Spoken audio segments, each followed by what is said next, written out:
خلاصے با حالموں میں چکڑی بنی کی، خلاصے با حالموں میں چکڑی بنی کی، وقل انسانا پریبد چنجی. دا دم دا بچے نے دا ډیر عجیب دی. ولی په دې کې عجیب کارونه سړي. عجیب کار په دې کې دا دی چې کله پیدا شو د مور د خېټې نه راووتو لغړ تو غړو په جسم یې سو نو، او چې کله دې دنیا نه وړي وقشاني وړي. دا اولنۍ مرحله ته ګوري او د اخرنۍ ته ګوري. په دنیا کې اوله کې لغړ، په اخره کې لغړ. به دویم د انسان ډیر عجیب دی. ولی کله چې د مور د خېټې نه راووتو خلکو یې کپړې په واچوي پټې کې، او چې کله مړ شو خلکو یې کپړې په واچوي پټې کې. به دریم د انسان ډیر عجیب دی. څنګه عجیب دی؟ کله چې د مور د خېټې نه د ډاکټر یا ډاکټري راوېستو او د پیدا شو، نو دته دا پته ونه لګېده چې زه چا راوېستی ما، او په دغه ټیم کې څوک کومه زنانه زما د مور سره ولاړه او چې هغې مرسته کړې او چا ته پته نه لګېده. او کله چې په قبر کې کېدم پته ورته نه لګي چا کېښوده. دا انسان وی ډیر عجیب دی. ولې عجیب دی؟ وی کله چې دی پیدا شو نو د پیدا کېدو نه مخکې په تورو تیرو کې په وړي کې غوندې ځای کې پروت د مور په دې خېټه کې، او د مرګ نه بعد په کوم ځای کې پروت دی. بیا وړي کې ځي ته لاړ، تورو تیرو ته لاړ. بدايه او نهایه د دې انسان یو شان ده. که ته غواړې او که ته نه غواړې، که ته غواړې او که ته نه غواړې، خو تا به خلک قبر له وړي.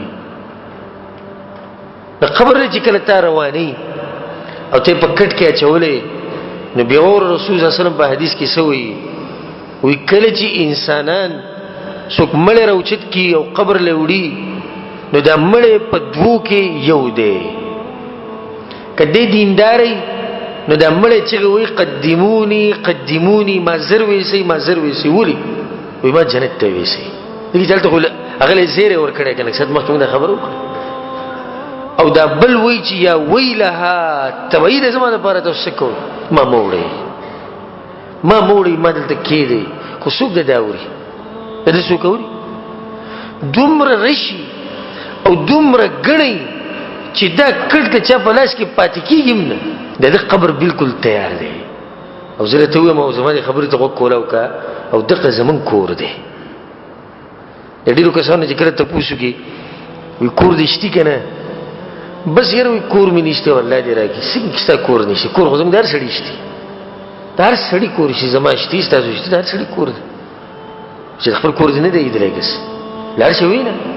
که تا نه یې لیدلی نه په هغې کې ما ته څه ګناه شته؟ وایي که ما ته څه ګناه نشته، ته لاړ شه ووایي نه. دغه کندې ته ودرېږه، دا ستا کور دی که نه؟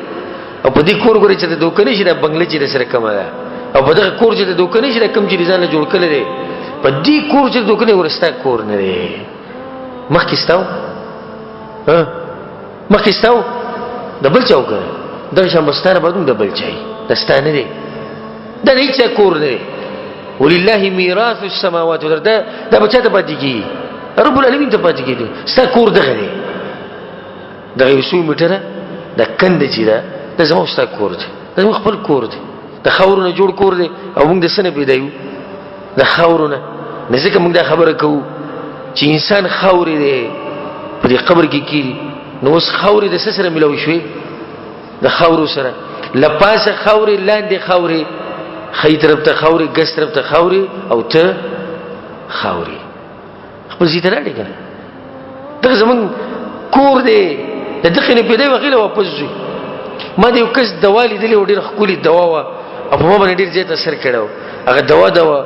ویا الله کس وی یا الله، ویا الله په دې خاورو باندې رحم وکړي کله چې هغه خاورو له لاړې شي. دې دوا په ما باندې ډېر سخت اثر کړی و چې یا الله په دې خاورو باندې رحم وکړي کله چې دا خاورې هغه خاورو له لاړې شي. الله اکبر. ذکر نه کله په خپله خو سوچ کوم، انشاءالله تاسو هم په دې خبره کې سوچ کړئ. کله چې ځان له یم دې خبرې ته ما سوچ کړی ده، والله زما په دې جسم باندې د غونې ځیګ شي، ویرېږم، ډېر سخت ویرېږم. رسول الله سوي چې کړه د مړ په قبر کې کېښودی شي او دا خلک تی واپس شي نو دی د هغوی د قدمونو هغه اواز اوري.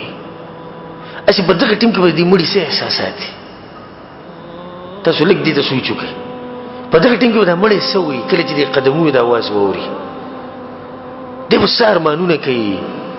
دی به وایي چې یا الله چېرته سجدې مې ولګولې، یا الله چېرته عبادتونه مې وکړې، چېرته بندګي مې وکړې د رب العالمین. خو دا خلک خو زه پرېښودم، خوږ بچی به کې هم لاړ شي، خوږه ښځه به کې هم روانه لاړه، مور پلار به کې هم لاړو، ملګري هم هر څه لاړو. ذکر رسول سم وایي کله چې انسان مقبرې ته وړی کېږي د ده څه درې شي نه ځي: مال، اهل او عمل. دوه واپس کېږي، مال او اهل.